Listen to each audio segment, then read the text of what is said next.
ನೋಡ್ರಿ, ಎಲ್ಲ ಕಾಲದಲ್ಲೂ ಯಾವುದೇ ಸರ್ಕಾರ ಕಾಂಗ್ರೆಸ್ಸೇ ಅಂತಲ್ಲ, ಯಾವ ಪಕ್ಷದ ಸರ್ಕಾರ ಸಂಪುಟ ಪುನರ್ರಚನೆ ಮಾಡಿದಾಗ ಅಲ್ಪ ಸ್ವಲ್ಪ ಅಸಮಾಧಾನಗಳು ಬಂದೇ ಬರ್ತವೆ. ಅಸಮಾಧಾನಗಳೆಲ್ಲ ಆಯಾ ಪಕ್ಷದ ಮುಖಂಡರುಗಳು ಅದನ್ನೆಲ್ಲ ಸಮಾಧಾನಗೊಳಿಸ್ತಾರೆ. ಯಾವುದೇ ತೊಂದರೆ ಏನೂ ಆಗೋದಿಲ್ಲ. ಅವರು ಮುಖ್ಯಮಂತ್ರಿಗಳು ದೆಹಲಿಗೆ ಹೋಗ್ತಾ ಇದ್ದಾರೆ. ಮತ್ತೊಮ್ಮೆ ಎಲ್ಲ ಘಟನೆಗಳ ಹಿನ್ನೆಲೆಯಲ್ಲಿ ಏನೆಲ್ಲ ತೀರ್ಮಾನಗಳು ಮಾಡ್ತಾರೆ, ಮಾಡ್ಕೊಂಡು ಬರ್ತಾರೆ. ಅದರಲ್ಲೇನು ಅಸಮಾಧಾನಗಳಿಂದ ಯಾವುದೇ ರೀತಿಯ ಪಕ್ಷಕ್ಕಾಗಲಿ ಇನ್ನೊಂದಕ್ಕಾಗಲಿ ಏನು ತೊಂದರೆ ಇಲ್ಲ. 3 ಬಾರಿ ಪಟ್ಟಿ ಚೇಂಜ್ ಆಯಿತು, ಅದೇ ಅಸಮಾಧಾನಕ್ಕೆ ಕಾರಣ ಆಯ್ತಾ ಅಂತ ನೋಡಿ, ಅದು ಒಂದು ಕಾಂಗ್ರೆಸ್ ಇತಿಹಾಸದಲ್ಲಿ ಅದು ಮೊದಲನೇದು.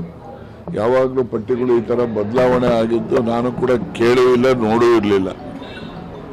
ಈ ಸರಿ ಆಗಿದೆ. ಸರಿ, ಅದೇ ಒಂದೇ ಕಾರಣ ಅಲ್ಲ, ಬೇರೆ ಬೇರೆ ಕಾರಣಗಳು ಇರ್ತವೆ. ಈಗ ಅವೆಲ್ಲವನ್ನು ಕೂಡ ಈಗೆಲ್ಲ ಆಚೆ ಬಂದಿರೋದ್ರಿಂದ ಆ ಹಿನ್ನೆಲೆಯಲ್ಲಿ ಈಗ ಹೊಸ ತೀರ್ಮಾನಗಳು ಏನನ್ನ ಮುಖ್ಯಮಂತ್ರಿಗಳು ದೆಹಲಿಗೆ ಹೋಗಿ ವರಿಷ್ಠರ ಜೊತೆ ಚರ್ಚೆ ಮಾಡಿ ಮಾಡ್ಕೊಂಡು ಬರ್ತಾರೆ. ನೋಡೋಣ.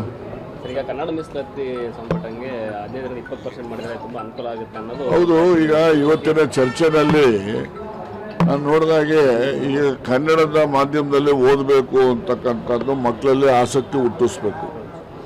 ಇಲ್ಲಾಂದರೆ ಎಲ್ಲ ಇಂಗ್ಲೀಷ್ ಮಾಧ್ಯಮಕ್ಕೆ ಹೋಗ್ತಕ್ಕಂಥದ್ದು ನಾವು ನೋಡಿಕೊಟ್ಟಿದ್ದೀವಿ. ಈ ಕನ್ನಡ ಮಾಧ್ಯಮದ ಬಗ್ಗೆ ಮಕ್ಕಳಲ್ಲಿ, ಪೋಷಕರಲ್ಲಿ ಆಸಕ್ತಿ ಬರಬೇಕು ಅಂದರೆ ಅವ್ರಿಗೂ ಕೂಡ ಈ ಮೀಸಲಾತಿನ ನಮ್ಗೆ ಅನುಕೂಲ ಆಗ್ತದೆ ಅನ್ನೋದು. ಈಗ ತಮಿಳುನಾಡಿನಲ್ಲಿ 20% ಇಟ್ಟಿದ್ದಾರೆ.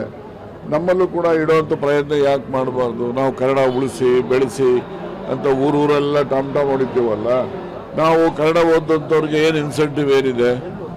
ಅವ್ರಿಗೇನಾದ್ರು ಇನ್ಸೆಂಟಿವ್ ಥರ ಈ ರೀತಿ ಉನ್ನತ ಶಿಕ್ಷಣದಲ್ಲಿ ಅಭ್ಯಾಸ ಮಾಡೋದಕ್ಕೆ ಮೀಸಲಾತಿ, ಮತ್ತು ಅಭ್ಯಾಸ ಮಾಡಿದ ಮಕ್ಕಳಿಗೆ ನೇಮಕಾತಿನಲ್ಲಿ ಮೀಸಲಾತಿ, ಇವೆಲ್ಲ ಇದ್ದಾಗ ಸುಲಭವಾಗಿ ಆ ಒಂದು ಕನ್ನಡ ಮಾಧ್ಯಮದಲ್ಲಿ ಓದಲಿಕ್ಕೆ ಮಕ್ಕಳು ಕೂಡ ಮುಂದೆ ಬರ್ತಾರೆ, ಪೋಷಕರು ಕೂಡ ಅದಕ್ಕೆ ಬೆಂಬಲ ವ್ಯಕ್ತಪಡಿಸ್ತಾರೆ. ಅದರಿಂದ ಕನ್ನಡವನ್ನು ಬೆಳೆಸ್ತಕ್ಕಂಥದ್ದಕ್ಕೆ ಅದು ಒಂದು ಪೂರಕವಾದಂಥ ಸಾಧನ. ಬೆಂಗಳೂರಲ್ಲಿ ಸಭೆ ಚರ್ಚೆ ಮಾಡಿಸ್ತೀನಿ, ಎಲ್ಲರೂ ಬನ್ನಿ ಅಂತ ಮಂತ್ರಿಗಳು ಯಾರು ಹೇಳ್ತಿದ್ರು, ಇರ್ಲಿ ರೀ, ಅವೆಲ್ಲ ಸಮಯ ನಡೆಯಪ್ಪ. ಈಗ ಏನು ಅರ್ಜೆಂಟ್ ಏನಿದೆ? ಇನ್ನೂ 2 ವರ್ಷ ಇದೆ.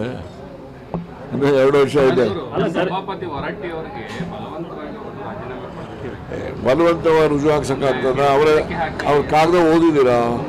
ನಾನು ಸಹಿ ಚೈತನ್ಯ ರಾಜೀನಾಮೆ ನೀಡಿದ್ದೀನಿ ಅಂದಮೇಲೆ ಬರವಣಿಗೆಯಲ್ಲಿ ಬರ್ದಿರೋದು ನಂಬ್ತಿರೋ, ಬಾಯಲ್ಲಿ ಇನ್ಯಾರೋ ಹೇಳಿದ್ದು ನಂಬ್ತಿರೋ? ಹೇಳು. ಅವರೇನಾದ್ರು ನನಗೆ ಆ ಥರ ಮಾಡಿದ್ರು ಅಂತ ಹೇಳಿದಾರ? ಯಾರೋ ಬೇರೆಯವರು ಹೇಳ್ತಾರೆ. ಆದರೆ ಅವರೇ ಸ್ವಯಂವಾಗಿ ಸಹಿ ಮಾಡಿ ಪತ್ರದಲ್ಲಿ ಏನು ಬರ್ತಿದ್ದಾರೆ ಅದು ಮುಖ್ಯ. ನಾವು ಯಾರೋ ಒಬ್ಬರು ರಸ್ತೆಯಲ್ಲಿ ಹೋಗೋರೇನೋ ಒಂದು ಹೇಳ್ಬಿಟ್ರೆ ಅದು ನಂಬಕ್ಕಾಗ್ತಲ್ಲ. Okay, thank you. ದೊಡ್ಡ ಜಿಲ್ಲೆ ಸರ್ ತುಮಕೂರು. ಆಯ್ತಲ್ಲ, ಎಲ್ಲ ಮುಗ್ದೋಯ್ತು, ನಡಿ ನೋಡೋಣ. ಒಂದೆಲ್ಲ 2 ಕೊಡ್ಬೋದಿತ್ತು, ಕೊಟ್ರೆ ತಗೊಳಕ್ ತಯಾರಿದ್ದಾರೆ. ನೋಡಪ್ಪ, ಅವರು ವರಿಷ್ಠರು ತೆಗೆದುಕೊಂಡಿರೋ ತೀರ್ಮಾನ, ಆ ತೀರ್ಮಾನದಲ್ಲಿ ಅವ್ರಿಗೆ ಏನು ಅನ್ಸಿದೆಯೋ ಗೊತ್ತಿಲ್ಲ. ಒಂದೇ ಸಾಕು ಅಂದ್ರೆ ಒಂದು ಕೊಟ್ಟಿದ್ದಾರೆ, ಆಯ್ತು, ಏನು ಮಾಡೋಕ್ಕಾಗಲ್ಲ. ಸಿದ್ದರಾಮಯ್ಯನವರು ಕೂಡ ಅಸಮಾಧಾನ ಆಗಿದ್ದಾರೆ ಅನ್ನುವಂಥದ್ದು ಅದು ನನಗೆ ಗೊತ್ತಿಲ್ಲಪ್ಪ. ಸಿದ್ದರಾಮಯ್ಯ ನಾವು ಭೇಟಿ ಮಾಡಿಲ್ಲ. ಈಗ 3-4 ದಿವಸದಿಂದ ಭೇಟಿ ಮಾಡಿಲ್ಲ. ಅದು ಹೈಕಮಾಂಡ್ನವರು, ನಾನು ಅದೇ ಹೇಳಿದ್ದಲ್ಲಿ ಮೊದಲೇನೆ 3 ಬಾರಿ ಬದಲಾವಣೆ ಮಾಡಿದ್ದಾರೆ ಲಿಸ್ಟ್ಗಳು. ಇದು ಏನು ತೋರಿಸುತ್ತೆ ಅಂದರೆ ಹೈಕಮಾಂಡ್ನಲ್ಲಿ ಗೊಂದಲ ಇದೆ ಅಂತೇಳಿ ಎಲ್ಲರೂ ಕೂಡ ಮಾತಾಡ್ತಾರೆ. ನಾನು ಮಾತಾಡ್ತಾ ಇಲ್ಲ.